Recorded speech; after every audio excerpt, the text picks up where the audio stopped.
سب سے پہلے آپ حضرات ایک مرتبہ سورہ الحمد اور 3 مرتبہ سورہ اخلاص کی تلاوت فرما کر کے مرحومہ حسین امام بنت افضل مرزا مرحوم اور تمرین امام بنت سید علی امام ان کی روح کو اس کا ثواب۔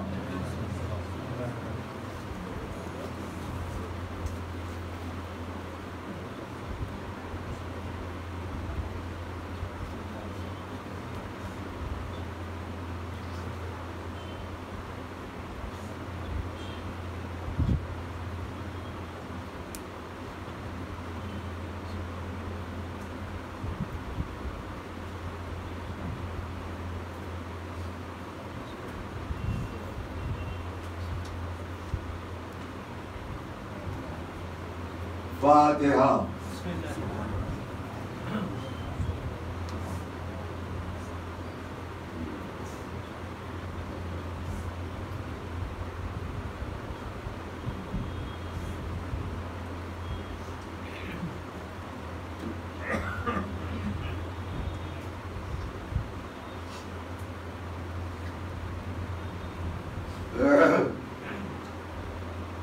لا حول ولا قوة إلا بالله العلي العظيم حسبنا الله ونعم الوكيل نعم المولى ونعم النصير أعوذ بالله السميع العلي العظيم من الشيطان اللعين الرجيم بسم الله الرحمن الرحيم الحمد لله الذي هدانا لهذا وما كنا لنهتدي لولا أن هدانا الله لقد جاءت رسل ربنا بالحق والصلاة والسلام على رسول الثقلين نبي الحرمين امام القبلتين وسيلتنا في الدارين صاحب قاب قوسين محبوب رب المغربين والمشرقين جد الحسن والحسين مولانا ومولى الثقلين أبي القاسم محمد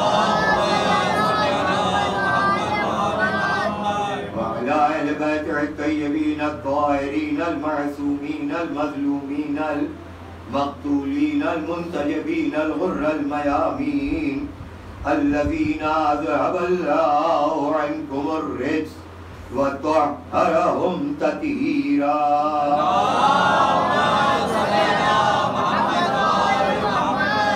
ولعنة الله على أعدائهم وغاص في حقوقهم وقتلتهم ومنكر فضائلهم أجمعين من يومنا هذا إلى قيام يوم الدين أما بعد فقد قال الله سبحانه تبارك وتعالى في كتابه الكريم وهو أصدق القائلين وقوله الحق بسم الله الرحمن الرحيم قل إن كنتم تحبون الله فاتبعوني يحببكم الله ويغفر لكم ذنوبكم والله غفور رحيم صلوات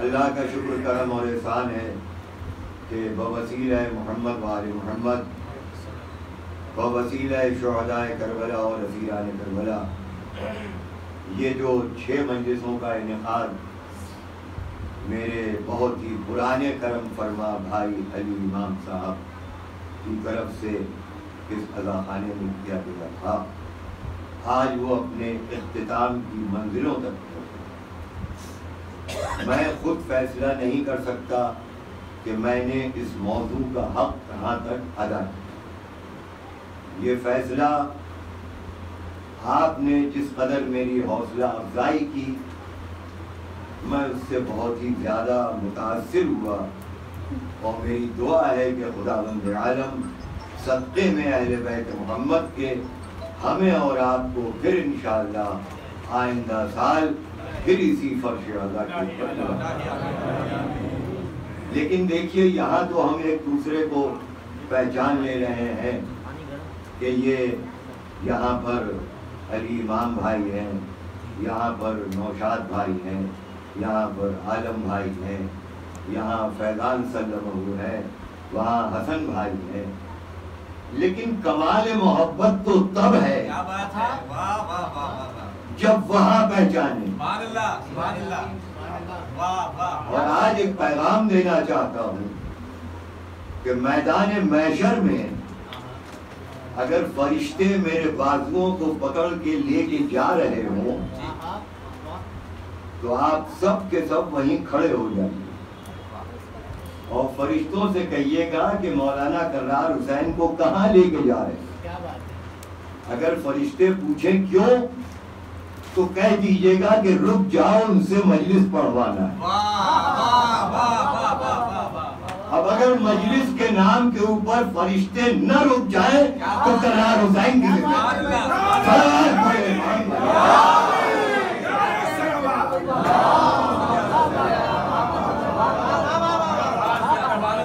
ماشاءاللہ پیارے بھائی زندہ باد. تو یہ تو تمہیداً میں نے گفتگو کی اور آج میں 10-5 منٹ آپ سے کچھ زیادہ بھی لوں گا. سب سے پہلے میں ان تمام کرم فرماؤں کا دل کی عمیقانہ گہرائیوں سے شکریہ ادا کرتا ہوں جو مستقلاً ان مجالس میں شریک ہیں, اور ساتھ ہی ساتھ وہ حضرات جنہوں نے ان سامعین کے جوتوں کو اٹھا کر کے کنارے کنارے سجا کر کے رکھا. اللہ اکبر. فرش اعلیٰ پہ آنے والوں کے جب جوتے کا اتنا استقبال ہے تو شہزادی ان کے کردار کا کتنا استقبال کرتا. اسی سے آپ اپنی عظمت کا اندازہ لگائیں. تو دوستو میں نے قرآن حکیم کی جس آیہ کریمہ کی تلاوت کی اس کا ترجمہ سن لیجئے, پھر تقریر کو آگے بڑھاؤں گا. ارشاد پروردگار عالم ہو رہا ہے کہ قل کہہ دو ان کنتم تحبون اللہ.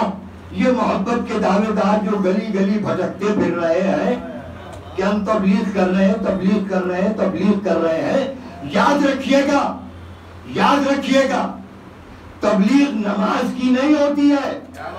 توجہ چاہ رہا ہوں. تبلیغ اس کی ہوتی ہے جس کی کوئی کمی ہو.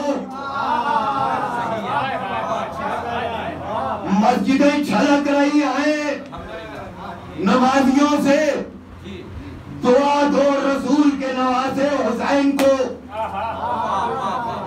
کہ آج بھی اگر مسجدوں کے گنبدوں سے لا الہ الا اللہ اور محمد رسول اللہ کی آواز باقی ہے تو تمہیں ماننا پڑے گا کہ ابو سفیان کا پوتا یزید ہارا, محمد کا نواسا حسین جیتا. رسالت یا رسول اللہ جناب ابو طالب زندہ باد, نعرہ حیدری یا علی, لبیک یا حسین, لبیک یا حسین, یا وفا با وفا, یا عباس یا عباس, نعرہ حیدری یا علی, نعرہ صلوات. ماشاءاللہ. علی زندہ باد, علی والے زندہ باد. جہاں تک میری آواز جا رہی ہے سنیں اور فیصلہ کریں. عزادار بن کے رہیے. لفظ رائے گا نہ جائے دوستو.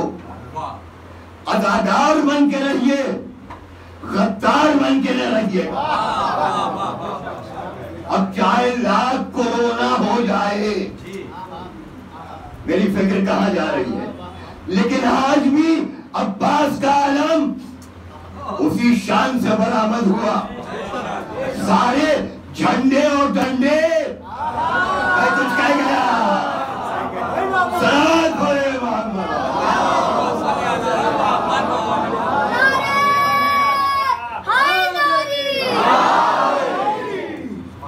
سارے جھنڈے ڈنڈے بند. عباس کا علم اسی آب و تاب سے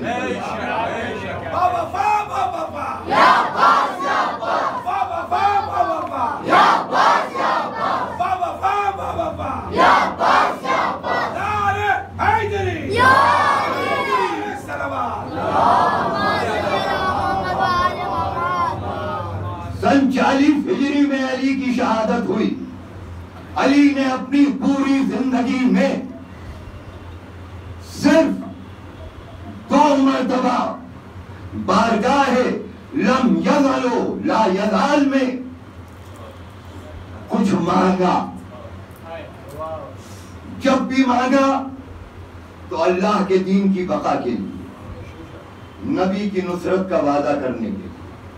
لیکن اپنی پوری زندگی میں اگر مانگا تو 2 مرتبہ اپنے لیے مانگا. یا تو اللہ کی مرضی مانگی اور یا عباس مانگا. اب سوچئے کتنا سنوار کر کے سجا کے بنا کے عباس کو دیا ہو. تو 2 مرتبہ مانگا. سن 40 ہجری میں علی کی شہادت ہوئی. 170 ہجری میں بغداد کا خلیفہ ہارون رشید بنایا گیا. ہارون رشید کو شکار کا شوق تھا. یعنی دنیا جسے بناتی ہے خلیفہ وہ شکاری ہوا کرتا ہے. شکار کا شوق تھا. ایک دن سن 40 ہجری سے لے کے 170 ہجری تک مجھے اس سے کوئی بحث نہیں کہ علی شیعوں کے پہلے امام ہیں یا مسلمانوں کے چوتھے خلیفہ ہیں. بہرحال خلیفہ ہیں, امام ہیں اور رہیں گے.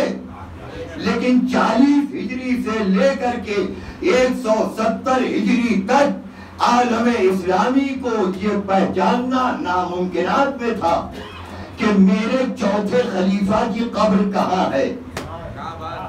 توجہ, میرے چوتھے خلیفہ کی قبر کہاں ہے. ایک دن کا واقعہ ہے کہ ہارون رشید شکار کے لیے چلا. کچھ سکھائے ہوئے کتوں کو لے کر کے چلا.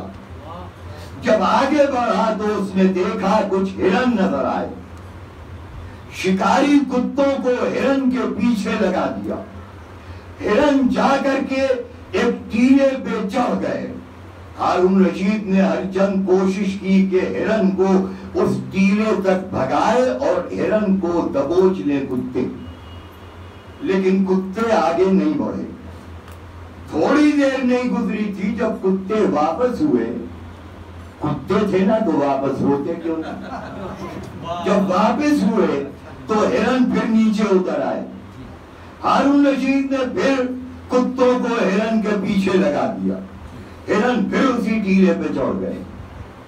تیسری مرتبہ پھر ایسا ہوا. ہارون رشید نے یہ سوچا کیا وجہ ہے کہ ہرن تو اس ٹیلے پہ جا رہے ہیں, کتے کیوں نہیں جا رہے ہیں. دیکھیے جاگ کے سنیے گا, جاگ کے سنیے گا. اس نے سوچا معلوم کیا جائے. قریب میں ایک جھونپڑی تھی, وہاں گیا تو دیکھا کہ ایک ضعیف سبوحن قدوسن کی تسبیح پڑھ رہا ہے. پہنچا ہارون رشید, کہا بھائی یہ بتاؤ کہ یہاں پر کیا ہے اس ٹیلے میں کہ ہرن تو جا کے بیٹھ جاتے ہیں, کتے اس ٹیلے پہ جا نہیں رہے. کہا پہلے جان کی امان لکھو. سوچو علی کے خلاف کتنا زمانہ تھا. پہلے جان کی امان لکھو پھر بتاؤں گا.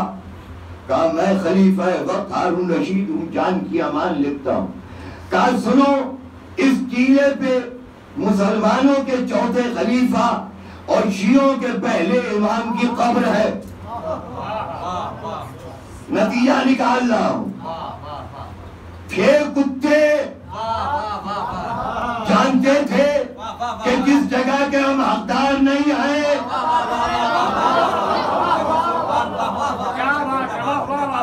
وہاں قدم نہیں رکھیں گے. ہرن چونکہ پاک جانور, کتے چونکہ نجس جانور. توجہ چاہ رہا ہوں. نجاست جانتی تھی کہ وہاں طہارت کا منبع ہے, جبھی تو اپنے باپ کے منبر سے غلام زادہ کہہ کے اتروا دیا. صلوات پڑھے محمد.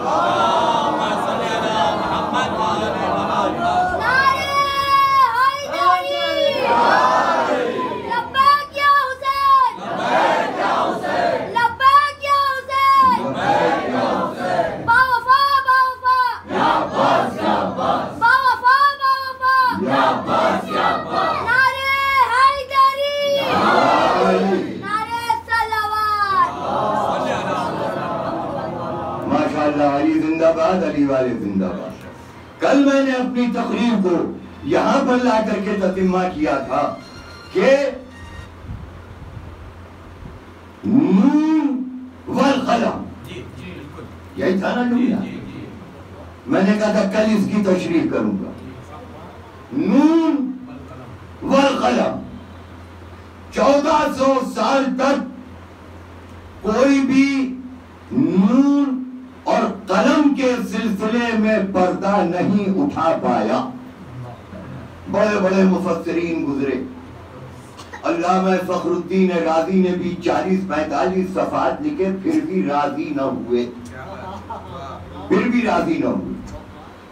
نون کی قسم والقلم، قلم کی قسم۔ اب جو بزرگ بیٹھے ہیں وہ مجھ سے بہتر جانتے ہیں، اور جو نوجوان بچے ہیں، چھوٹے بچے ہیں، تو اب تو ان کے ہاتھ میں وہ اس قسم کا پین آتا ہے جس کو ڈاٹ پین کہتے ہیں، لیکن میرے زمانے میں جو پین آتا تھا تو اس کی نب جو ہوتی تھی بیچ میں سے شگافتہ، اور جہاں سے شگافتہ ہوتی تھی وہاں ایک پوائنٹ نقطہ بنا رہتا تھا، اور اسی سے روشنائی نکلتی تھی اور کاغذ کے اوپر تحریر لکھی جاتی تھی۔ نون والقلم، اور اگر یہ شگاف بیچ میں نہ ہو، لیکن جب نب کا کونا آیا تو دونوں شگاف ایسے مل گئے، کیا کہہ رہا ہوں میں، دونوں شگاف ایسے مل گئے جیسے کعبے کی دیوار شق بھی ہوئی اور مل بھی گئی۔ نہیں، ابھی میں سمجھا نہیں پایا۔ وہ نقطہ وما یسترون، اور چھپی ہوئی تحریر کی قسم، میرا رسول معاذ اللہ نہ مجنون تھا نہ دیوانہ تھا۔ توجہ چاہ رہا ہوں، نون کی قسم کھائی، قلم کی قسم کھائی، صرف اتنا بتانے کے لیے کہ میرا رسول نہ دیوانہ تھا نہ بہکا ہوا تھا۔ پروردگار قسم کھا کے تجھے بتلانے کی کیا ضرورت تھی، تو ایسے ہی بتلا دیتا۔ اللہ نے کہا کہ نہیں، چونکہ میرے نبی نے مانگا قلم، اور لوگوں نے کہا کہ معاذ اللہ یہ مرد بکرا ہے، ہذیان، نہیں دیا۔ اگر دے دیتے تو نبی کے جو تحریر سامنے آتی تو پھر آج کے ملاؤں کی دکان بند ہو جاتی۔ توجہ، دیکھیے، ایک ہوتا ہے ملا اور ایک ہوتا ہے کچھ ملا۔ یہ کچھ ملاؤں نے جو اسلام پھیلایا ہے نا، دراصل وہ اسلام نہیں ہے۔ اسلام تو وہ ہے کہ جو کوثر کے پانی میں دھلا ہوا ہو، سلسبیل کے جھٹکے لگے ہوئے ہو، رسول کی آغوش میں پرورش پا رہا ہو۔ ابھی تک اسلام کو کوئی جنکشن نہیں ملا، کوئی پلیٹ فارم نہیں ملا، کوئی منزل نہیں ملی۔ اسلام جانتا ہے کہ میرے بلانے والے کون ہیں۔ اسلام دین ملائیت نہیں ہے، اسلام دین مولائیت ہے۔ جب اسلام دین مولائیت ہے تو یہی انتظام تو رسول اللہ نے غدیر کے میدان میں کیا تھا کہ ایھا الناس، تم میرے ساتھ حج کرنے کے لیے آئے ہو، تم نے صفا اور مروہ کے درمیان کا چکر لگایا ہے، دنیا کے چکروں سے پاک اور بے عیب بن کے آ رہے ہو، تینوں شیطانوں کو کنکریے مار کے آ رہے ہو، تینوں سے دل میں نفرت لے کے آ رہے ہو، سب کے سر کے بال مونڈے ہوئے ہیں، کسی میں بال برابر کا فرق نہیں ہے، اور سب ایک مقام پہ جمع ہو جاتے ہیں۔ اب رسول فرماتے ہیں کہ ممبر بناؤ۔ اللہ کے رسول، یہاں ممبر کیسے بنے گا؟ اللہ کا رسول بتائے گا۔ میں اس وجہ سے کہہ رہا ہوں ان حاجیوں سے کہ ممبر بناؤ، تاکہ آنے والے زمانے میں تاریخ یہ فیصلہ کر سکے کہ رسول کی زندگی میں رسول کے مخلص حاجیان کرام جب ممبر نہ بنا سکے تو خطیب ممبر سنتی کو خطیب منبر سلونی کو کیا بنا سکتے ہیں؟ کہا کیسے بنائے؟ کہا کجاووں پہ کجاوا رکھو، کجاووں پہ کجاوا رکھو، اس لیے پالان شتر سے ممبر بناؤ، مجھے شتر کینوں سے گفتگو کرنا ہے، شتر کینوں سے گفتگو کرنا ہے۔ لیجئے اب اس کے بعد میں پیغمبر تنہا ممبر پہ نہیں گئے، سارے حاجیے، قیامت کی گرمی تھی، قیامت کی گرمی تھی، نہ جانے سورج کس منزل پہ آ چکا تھا، لوگوں نے سر سے امامے اور پگڑیاں اتار لی اور زمین پہ رکھ کے پاؤں رکھ رہے تھے، اس لیے کہ پاؤں میں آبلے پڑ رہے تھے، پاؤں میں آبلے پڑ رہے تھے، لیکن ابھی تو پاؤں میں آبلے پڑ رہے ہیں، اس کے بعد دلوں میں آبلے پڑنا۔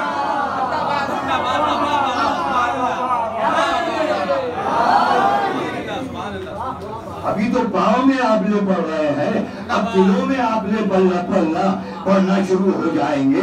اب اس کے بعد میرا نبی جو تھا وہ تنہا نہیں گیا، چونکہ محبت کا پیغام پہنچانا تھا، نفرتوں کو ختم کرنا تھا، نفرتوں نے نیزے بنائے، نفرتوں نے تلواریں بنائی، نفرتوں نے طاقتوں کے انبار کو جمع کیا، نفرتوں نے ملوکیت کو جمع کیا، نفرتوں نے استعمار کو جمع کیا، نفرتوں نے بازوں کی ہنسیوں سے کام لیا، لیکن جب محبت آگے بڑھی تو اس نے نہ تیر کو دیکھا، نہ کمان کو دیکھا، نہ تلوار کو دیکھا، نہ طاقت کو دیکھا، کہ یہ سب میرے سامنے سجدہ ریز ہو جائیں گے، اس لیے کہ شبیر کے قدموں پہ گرا، تاج یزید بیعت کے طلبگار سے بیعت لے لی۔ تو کہیں گے بیعت کے طلبگار سے لبیک یا حسین، لبیک یا حسین، لبیک یا حسین، لبیک یا حسین، لبیک یا حسین، لبیک یا حسین، نعرہ حیدری، نعرہ صلوات،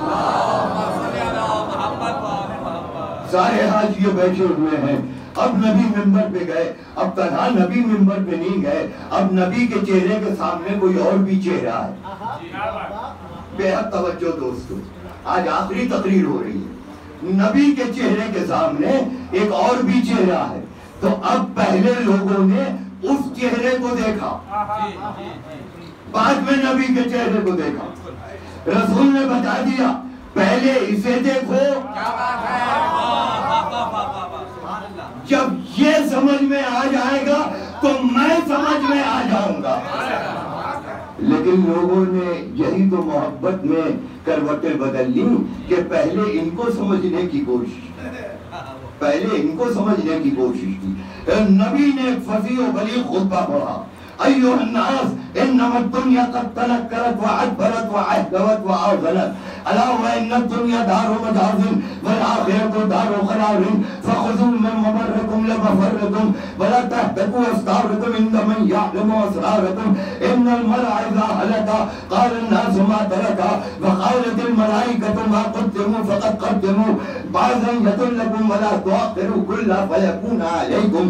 ایک فصیح و بلیغ خطبہ پڑھنے کے بعد اب نبی یہ کہتے ہیں کہ اے حاجیو، تم جب تک مسلمان نہیں ہوئے تھے پینے کے عادی تھے، میں نے تمہیں پینا بند کروا دیا، کیا پھر پیو گے؟ اب جیسے پینے پلانے کی بات آئی تو لوگ ایڑیوں کے بل اچکنے لگے۔ اللہ کے رسول ضرور پیئیں گے، ضرور پیئیں گے، ضرور پیئیں گے، اردو کا حضرات بیٹھے ہیں، ضرور پیئیں گے۔ نبی نے کہا سن کے پی نہ جانا، کیا بات ہے،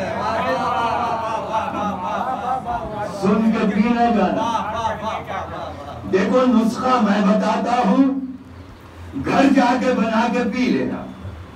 لوگوں نے کہا اللہ کے رسول جلدی بتائیے، پیغمبر نے کہا 30 تولے قرآن کے لے لو، 14 تولے میری اطرت کے لے لو۔ مسلمان تیار، کہا 30 تولہ قرآن، 14 تولے اطرت، اس میں گھس گئی مسلمانوں کی فطرت۔ رسول نے کہا ابھی نہیں پورا ہوا ہے نسخہ، 30 تولے قرآن، 14 تولے اطرت کے لے لو اور اسے خلوص کی دیگچی میں ڈال دو، خلوص کی پتیلی میں دیگچی میں ڈال دو اور اس میں محبت کی آنچ کے اوپر اس کو پکاؤ. جب اس میں ابال آ جائے تو ذرا سی مودت کی مصری ملا دو. مودت کی مصری ملا دو. جب قوام بن کر کے تیار ہو جائے تو ایمان کے ہاتھوں سے اتار کے اسے رکھ دو. اور جب وہ ٹھنڈی ہو جائے تو 17 تولے الگ کر لو. 2 تولے صبح نہار منہ پی لو, 4 تولے ظہر کے وقت پی لو, 4 تولے عصر کے وقت پی لو, 3 تولے مغرب کے وقت پی لو, 4 تولے عشاء کے وقت پی لو. جب 17 تولے پی لو گے آؤ گے مسلمان بن کے, جاؤ گے سلمان بن کے.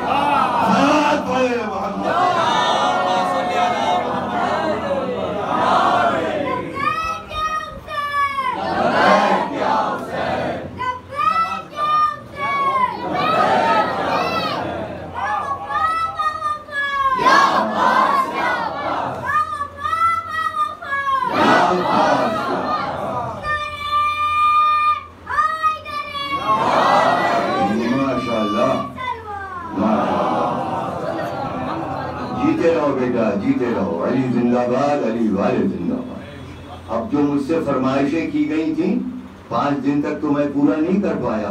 اب آج اس فرمائش کو بھی مجھے پوری کرنا ہے. انشاءاللہ کروں گا اس فرمائش کو, اس لیے کہ ہم وقت کے محتاج نہیں ہیں. وقت تو ہمارا محتاج ہے. تو میں یہ عرض کر رہا تھا اتباع رسول ہی کا نام اسلام ہے. اچھا, بغیر وسیلے کے آپ خالص اسلام تک نہیں پہنچ سکتے. بغیر وسیلے بناوٹی اسلام تک تو آپ پہنچ جائیں گے. جس کے سر پہ دیکھیں گے بہت بڑی پگڑی ہے, سمجھیں گے اسی کے پاس سب سے اچھا اسلام ہے. ابھی وہ آیا ہے نا خانہ کعبہ کے جو امام صاحب ہیں, ان کا بیان کل کے پرسوں کے اخبار میں بھی آیا.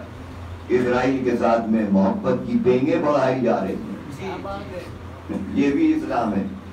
توجہ, جہاں سے اسلام نکلا یہ وہاں کے لوگوں کا کرشمہ ہے. بہرحال یہ ایک الگ موضوع ہے. تو اسلام یہ چاہتا ہے کہ جو اصل نو ہے اس سے تم صحیح اسلام سمجھ سکتے ہو. بغیر وسیلے کے اسلام سمجھ میں نہیں آئے. بات اور واضح کر دوں, ابھی 1-1.5 مہینے قبل بقرعید گزری ہے, جسے عید الاضحیٰ کہتے ہیں. ہر مسلمان جس کو اللہ نے توفیق دی ہے بازار جاتا ہے, تندرست اور توانا بکرا لے کے آتا ہے. دیکھتا ہے کہ اس بکرے میں کوئی عیب تو نہیں ہے, آنکھ سے نابینا تو نہیں ہے, پاؤں ٹوٹا ہوا تو نہیں ہے, کان کٹا ہوا تو نہیں ہے, جسم پہ کوئی زخم کا نشان تو نہیں ہے. بھائی تم اس جانور میں کیا تلاش کر رہے ہو؟ کہا دیکھ رہے ہیں کوئی عیب تو نہیں ہے. کیوں تلاش کر رہے ہو؟ کہا اس لیے کہ یہ اللہ اور بندے کے درمیان وسیلہ ہے. وسیلہ ہے تو وسیلے کا بے عیب ہونا ضروری ہو. اب آپ کی خواہش کے مطابق ایک جملہ کہوں, ابھی آپ بیدار ہو جائیں گے. اگر بکرا بکرا بکرا بھی اگر بکرا بھی اگر وسیلہ ہو تو اس کا بھی بے عیب ہونا ضروری ہے. اب آپ لے کے آگئے گھر پر 10ویں ذیلحجہ کی صبح نمودار ہوئی, قصاب کو بلایا, ہاتھ میں چھری لی. انی وجہت وجہی للذی فطر السماوات والارض حنیفا پڑھنا شروع کر دیا. قبلہ رخ بھی لٹا دیا. جس سے خرید کے لائے تھے وہ دوڑتا ہوا آیا, بھائی صاحب رک جائیے, اس کی قربانی قابل قبول نہیں ہے. کہا کیوں؟ میں تو اس کی قیمت دے کے آیا ہوں. کہا آپ نے قیمت دی ہے نا, اور دیکھ کے لایا ہوں, کوئی عیب نہیں ہے. کہ آپ نے تو ظاہر کا عیب دیکھا ہے نا، باطن کا عیب تو وہ بتائے گا جس کے گھر میں یہ بکرا پیدا ہوا۔ کیا کہہ رہا ہوں میں؟ جس کے گھر میں یہ بکرا پیدا ہوا۔ آپ نے کہا جلدی بتاؤ کیا عیب ہے؟ کہا سنیے، جب یہ پیدا ہوا تو اس کی ماں بکری مر گئی تھی، میں نے کتیا کا دودھ پلا کے پالا ہے۔ آپ نے کہا آج کے اس کے موٹے اور فربے ہونے کو کیا کریں، اس کی ابتدا تو نجاست میں گزری ہے۔ ہم بھی تلاش کرتے ہیں کون کبھی ایمان لایا، کیا کہہ گیا ہے، کون کبھی ایمان لایا؟ کوئی بڑھاپے میں ایمان لایا، کوئی ایمان لانے کے بعد کفر اختیار کر بیٹھا۔ ہم اس کے حق پہ اپنا حق دیا کرتے ہیں کہ جس کے لیے نبی یہ کہتا ہے بَرَزَ الْإِيمَانَ كُلُّهُ بِالْكُفْرِ كُلِّهِ۔ آج کل ایمان کل کفر کے مقابلے پہ جا رہا ہے، کل کفر کے مقابلے پہ جا رہا ہے۔ یہ بتائیے، میں نے کسی تقریر میں عرض کیا تھا نا کہ نماز کیا ہے؟ جزو ایمان۔ روزہ کیا ہے؟ جزو ایمان۔ حج کیا ہے؟ جزو ایمان۔ زکوٰۃ کیا ہے؟ جزو ایمان۔ خمس کیا ہے؟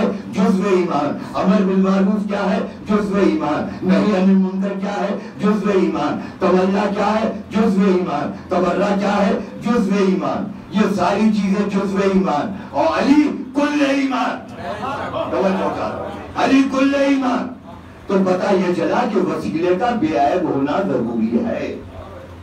اب وسیلے کو اس انداز سے نہ دیکھیے گا کہ اس کے کرتے کی چاک پھٹی ہوئی ہے،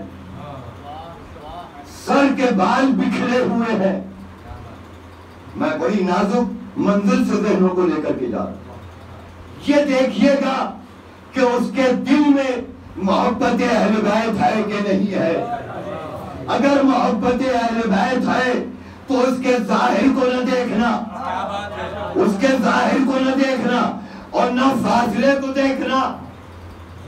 لاکھ دور صحیح اگر آواز دیں گے سلمان تو پلٹ کے جواب آئے گا جی کل ایمان۔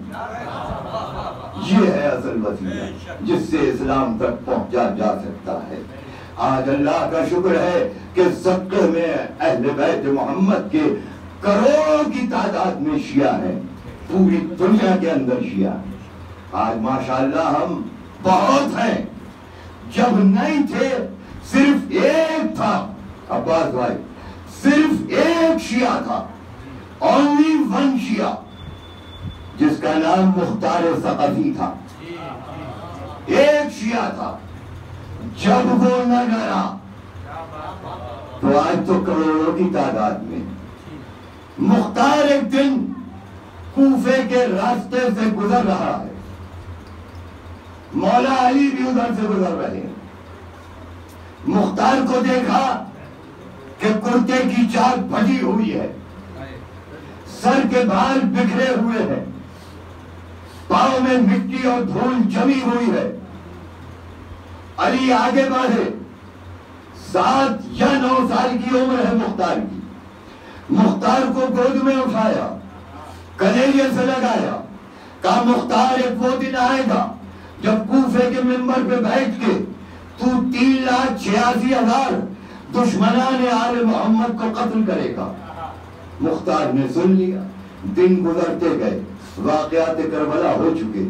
اس کے بعد عمر ابن سعد یہ پوچھتا ہے کہ ابن زیاد یہ پوچھتا ہے، یہ بتاؤ کہ ابھی بھی کوئی علی کا چاہنے والا زندہ ہے؟ کہاں ایک ہے۔ کہاں ہے؟ کہا قید خانے میں ہے، قید خانے میں ہے۔ کہا جاؤ اسے لے کر کے آؤ۔ پروانہ لکھا، 700 کمر بستہ سپاہی ایک علی کی شیعہ کی گرفتاری کے لیے چلے۔ اللہ اکبر، اپنی عظمت کا اندازہ لگائیے گا۔ ایک علی کے شیعہ کی گرفتاری کے لیے 700 کمر بستہ سپاہی ابن زیاد نے روانہ کیے۔ دربار سجایا گیا، 900 کرسی نشینوں کا مجمع لگا ہوا ہے۔ ہر کرسی نشین کو ابن زیاد نے یہ کہا کہ جب مختار یہاں پر آئے تو خبردار کوئی اٹھ کے مختار کو سلام نہ کرنا، کوئی مختار کو سلام نہ کرنا۔ سبوں نے سن لیا۔ اس کے بعد 700 کمر بستہ سپاہی قید خانے کے قریب گئے۔ ایک سپاہی دوسرے سپاہی سے کہتا ہے کہ جاؤ یہ پروانہ لے کے مختار کو گرفتار کر کے لاؤ. وہ سپاہی یہ کہتا ہے کہ کیا میری موت آئی ہے کہ میں علی کے ایک شیعہ کو گرفتار کرنے کے لیے جاؤں؟ سب مل کر کے چلو. اجماع کرنے کی تو پرانی عادت تھی. سب مل کر کے چلو. سب آگے بڑھے. آگے بڑھ کے آواز دیتے ہیں مختار. مختار کا جواب سنو علی والو. مختار جواب یہ دیتے ہیں کون ہے جس نے ناوق محبت علی کی عبادت میں دخل اندازی کرنے کی کوشش کی؟ یہ جواب سنا تو فوراً 700 سپاہی یہ کہتے ہیں کہ ہم ابن زیاد کے بھیجے ہوئے سپاہی ہیں, تمہاری گرفتاری کا وارنٹ لے کر کے آئے ہیں, تمہیں گرفتار کرنا ہے. اور مختار یہ کہتا ہے کہ دیکھو ایک شرط کے اوپر گرفتاری دوں گا کہ آگے آگے میں چلوں گا, پیچھے پیچھے تمہیں چلنا پڑے گا, تاکہ دنیا پہچان تو لے کہ چاہے ایک ہو.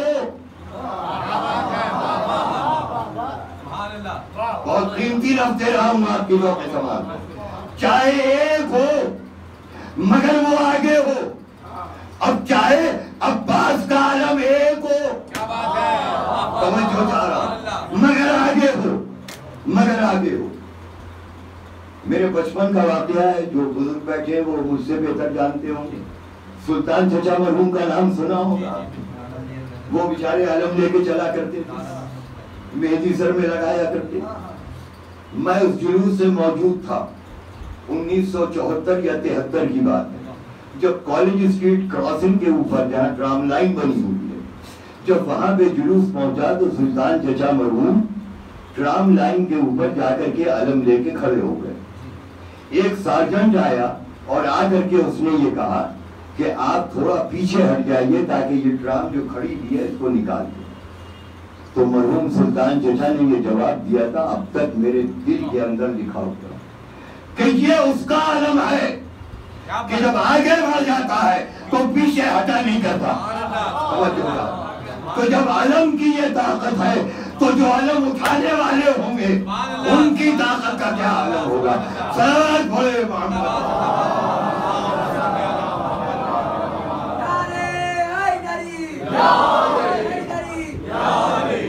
700 کمر بستہ سپاہی گئے. مختار نے کہا اپنے زیورات کو درست کیا. اپنے زیورات کو درست کرنے کے بعد جو لوہے کے زیورات تھے ان کو درست کیا. مختار کے جسم میں صرف ہڈیاں رہ چکی تھی, گوشت مودت علی میں ختم ہو چکا تھا. ایک مرتبہ مختار قید خانے سے نکلا, نکل کر کے اس نے نکلتے ہوئے سورج کی طرف دیکھا اور دیکھ کر یہ کہتا ہے اے میرے پیر بھائی بتا تیرا کیا حال ہے. سپاہی یہ کہتے ہیں مختار تم کس سے بات کر رہے ہو؟ کہ میں اپنے پیر بھائی سے بات کر رہا ہوں. تم مداخلت کیوں کر رہے ہو؟ اے میرے پیر بھائی تیرا کیا حال ہے؟ بس ایک مرتبہ اپنی پوری زندگی میں مختار نے ایک جملہ کہا ہے دوستو, ایک جملہ کہا ہے, اگر اس کی تم نے قدر کر لی تو میں سمجھوں گا میری 6 دن کی محنت سوارت ہو گئی. مختار یہ کہتے ہیں اے میرے مولا کی دائنے ہاتھ کی انگلی کی پہلی ہلکی سی ناخن کی نوک کے اشارے سے پلٹنے والے میرے پیر بھائی. کیا سن رہے ہیں؟ اے میرے مولا کے دائنے ہاتھ کی انگلی کے ناخن کی ہلکی سی نوک کے اشارے سے پلٹنے والے میرے پیر بھائی تیرا کیا حال ہے. جب سپاہیوں نے یہ سنا تو مختار سے کہتے ہیں کیا کہہ رہے ہو مختار, کہ تمہارے سمجھ میں نہیں آئے گا, تمہاری سمجھ سے بالا تر ہے یہ جملہ. اب مختار جو چلے تو ایک مرتبہ گنگناتے ہوئے چلے گنگناتے ہوئے. کیا گنگناتے ہوئے چلے؟ مختار جو پہلا قدم آگے بڑھاتا ہے تو کہتا ہے کہ مست بلائے حیدرم دم حمدم علی والے بیٹھے, مست بلائے حیدرم دم حمدم علی ہر دو جہاں میں دل بھرم دم حمدم علی. یہ گنگناتا ہوا مختار پہنچا دربار ابن زیاد میں پہنچا. ابن زیاد کے دربار میں جب پہنچے یہ کرسی نشین میں بیٹھے ہوئے تھے. جب مختار کو آتا ہوا دیکھا تو کھڑے ہو کہتے مختار بھائی سلام, مختار بھائی سلام, مختار بھائی سلام. اے ابن زیاد کہاں گیا تیرا آرڈر؟ کہاں گیا تیرا حکم کہ کوئی مختار کو سلام نہ کرنا؟ یہ کرسیوں کے بھوکے تھے، یہ اس کا چاہنے والا ہے آیت الکرسی جس کا قصیدہ آئے مختار سے ابن زیاد یہ سوال کرتا ہے کہ میں نے سنا ہے کہ تم علی سے محبت کرتے ہو، کہا پریکٹیکلی تم دیکھنا چاہتا ہے، کہا آپ بھی اپنے دل سے محبت کو ہٹا دو ورنہ قتل کر دیے جاؤ گے۔ مختار کا جواب سنو علی والو، مختار کہتے ہیں تیری کیا مجال کہ مجھے قتل کر دے، تیری کیا ہمت کہ مجھے قتل کر دے۔ ایک مرتبہ جلاد کو قریب بلایا، جلاد نیزہ لے کے آیا، نیزے کی علی رگے گلوئے مختار پہ چبھوئی، جیسے ہی لگے گلوئے مختار پہ چبھوئی، مختار مسکرا کے کہتا ہے یا علی تیری محبت کا مزہ تو اب آ رہا ہے۔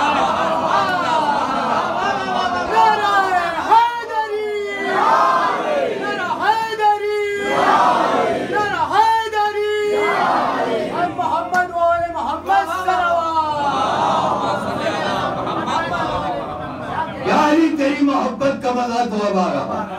ایک مرتبہ شیر جیسی نفرت سے مختار نے جلاد کی طرف دیکھا، جلاد کے ہاتھ سے نیزہ گرا، مختار آگے بڑھا، مختار نے نیزے کو اٹھایا اور اٹھا کر کے ایک مرتبہ مختار جو تھا دربار ابن زیاد کا طواف کرنے لگا۔ ابن زیاد قریب آیا، کہا دیکھو مختار اب بھی تم مان جاؤ، کہا کبھی نہیں مان سکتا ہوں، علی کی محبت دل کے اندر بے وسط ہے، علی کی محبت دل کے اندر بے وسط ہے۔ جب اتنا سنا ابن زیاد نے کہا اچھا یہ بتاؤ یہ علی والے موت سے ڈرتے کیوں نہیں؟ مختار سے یہ کہتا ہے ابن زیاد یہ علی والے موت سے ڈرتے کیوں نہیں؟ مختار کا جواب سنو گے دوستو، مختار کہتے ہیں سن وہی واقعہ میرا بچپن تھا، علی گزر رہے تھے، گود میں اٹھایا، کلیجے سے لگایا، مختار ایک دن آئے گا جب کوفے کے ممبر پہ بیٹھ کے تو حکومت کرے گا، تیری تلوار سے 3,86,000 دشمنان آل محمد قتل کیے جائیں گے۔ ابن زیاد کہتا ہے تم بھی قتل کر دیے جاؤ گے۔ مختار مسکرا کے کہتے ہیں تیری کیا مجال کہ تو قتل کر دے؟ کہا مختار کیا کہہ رہے ہو؟ کہا اس وجہ سے کہہ رہا ہوں کہ میرے علی نے یہ کہا ہے کہ جب تک 3,86,000 کو میں قتل نہ کر دوں گا، ابھی تک تو میں نے تجھ جیسے ایک بھی کتے کو قتل نہیں کیا۔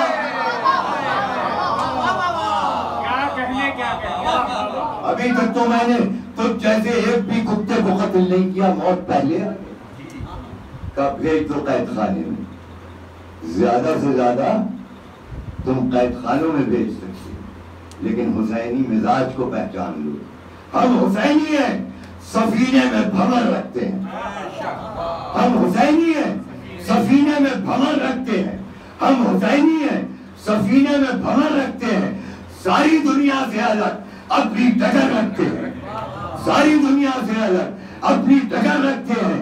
کیا جناب پائے گی ہم کو کبھی شمشیر یزید، ہم تو وہ ہیں جو کفِ دست پہ سر رکھتے ہیں۔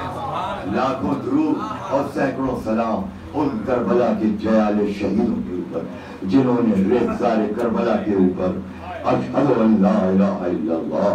اقبال کہتا ہے ان کے بخشت پہ یقین اور یقین، ان کے لرزت السجود او زمین، ان کے زیر تیغ کویت لا الہ، ان کے از خونش برویت لا الہ۔ اے بے یقینوں کو یقین عطا کرنے والے، تیرے خون کی دھار سے لکھا جا رہا تھا لا الہ الا اللہ محمد رسول اللہ۔ اللہ اکبر۔ ہمارا سلام ہو کربلا کے شہیدوں کے اوپر۔ آج آخری مجلس ہو رہی ہے اسی ہندوستان میں، ہر سال 2 اکتوبر کو گاندھی جینتی منائی جاتی ہے۔ گاندھی جینتی کیوں منائی جاتی ہے؟ کہ اس وجہ سے کہ گاندھی نے انگریزوں کے شکنجے سے ملک کو آزاد کروایا تھا، تو اگر کوئی ملک کو آزاد کروائے تو ہر سال اس کی جینتی منائی جائے، اور وہ حسین جو قیامت تک کے لیے یزیدیت کے شکنجے سے اسلام کو آزاد کروا دے، اس کی مجلسیں کرنا بدعت کیسے ہو سکتا ہے؟ وہی مہاتما گاندھی جب انگریزوں کے مقابلے پر جا رہے تھے اور احمد آباد دریائے سابرمتی کے کنارے سے نمک کا قضیہ چل رہا تھا، تو اپنے ساتھ گاندھی جی 72 آدمیوں کو لے کے جا رہے تھے۔ تو گاندھی سے کسی نے پوچھا اتنی بڑی طاقت کے مقابلے پہ جا رہے ہو اور اپنے ساتھ 72 لوگوں کو لے کے جا رہے ہو؟ تو گاندھی نے مسکرا کے کہا تھا میں نے جگت گرو حسین سے سیکھا، حسین اپنے ساتھ 72 کو لے کے گئے اپنے مقصد کو فتح کر کے پڑھتے، میں بھی 72 کو لے کے جا رہا ہوں، اپنے مقصد کا فاتح بن کر کے آؤں گا۔ اسی ہندوستان میں آج حالی پنڈت جواہر لال نہرو نے جب دہلی میں اپنی آخری تقریر کی تو اس میں یہ کہا تھا کہ کوئی بھی ملک اگر ترقی کرنا چاہتا ہے تو جگت گرو حسین کے آدرشوں کے اوپر چلنے کی کوشش کرے۔ ربندرا ناتھ ٹیگور مسلمان نہیں تھا، ٹیگور کافر اور لامذہب تھا۔ ٹیگور گیتانجلی میں جب اپنے بھگوانوں کے سامنے پرارتھنا کرتا ہے، دعا کرتا ہے، تو ٹیگور یہ کہتا ہے کہ where the mind is without fear, where the head is held high, where knowledge is free, where the world has not been broken up into fragments by narrow domestic walls۔ اے بھگوان اس دھرتی کے اوپر بھیج دے کہ جہاں سر کٹنے کے بعد بھی سر بلند ہو جایا کرتا ہو۔ تو کسی نے ٹیگور سے پوچھا اس دھرتی کا نام کیا ہے، تو ٹیگور پکارا اسے کربلا کی زمین کہا جاتا ہے۔ تلسی داس مسلمان نہیں تھا، تلسی داس کافر اور لامذہب تھا۔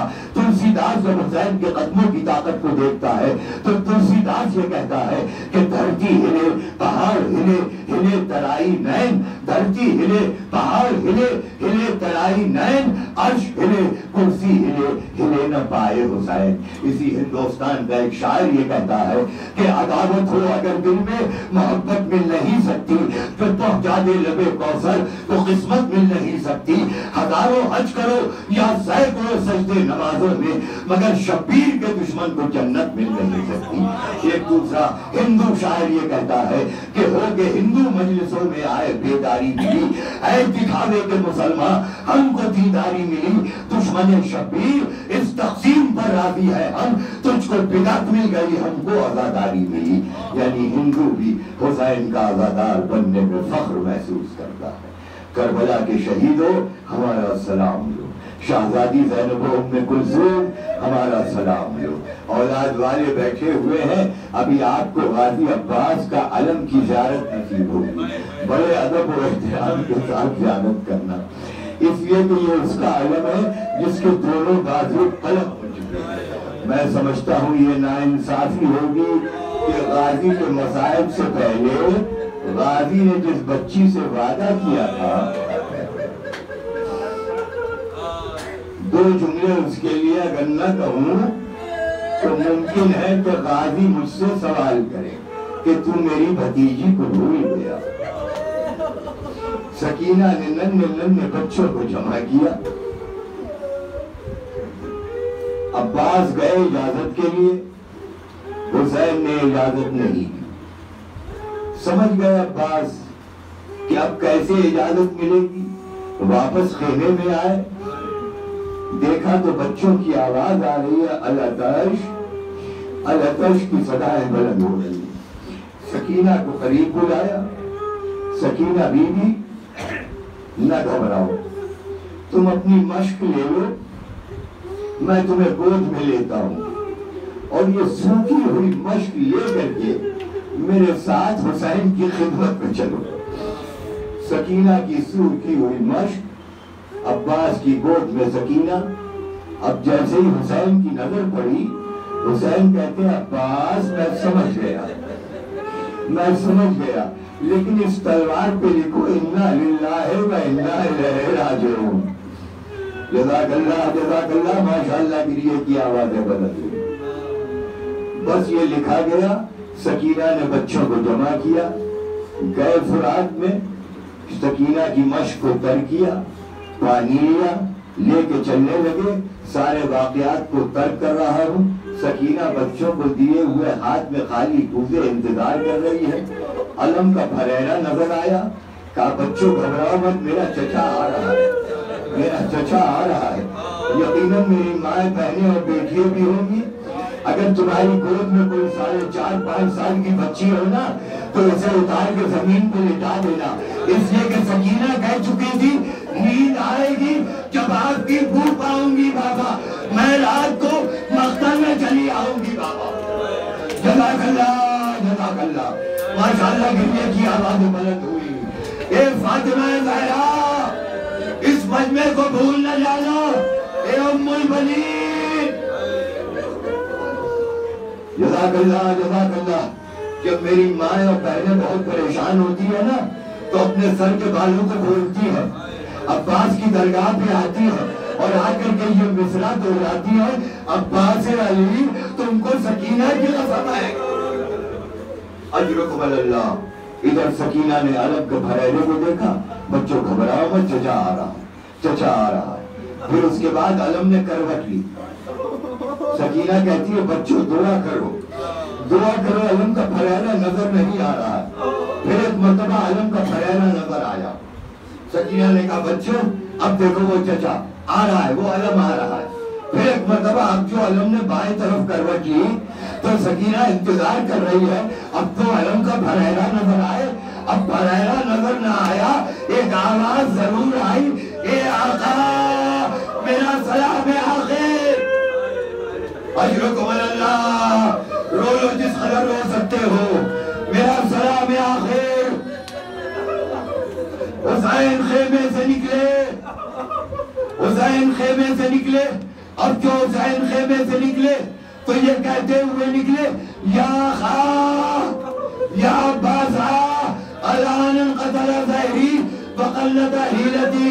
اے بھیا عباس تمہارے مرنے سے حسین کی کمر ٹوٹ گئی, حسین کی کمر ٹوٹ گئی. میں نے تیسری یا چوتھی مجلس میں کہا تھا, میں جب کربلا زیارت کے لیے گیا تو ایک مقام پہ میں نے مجلس پڑھی, معلوم ہوا یہاں عباس کا دانہ شانہ قلم ہوا تھا.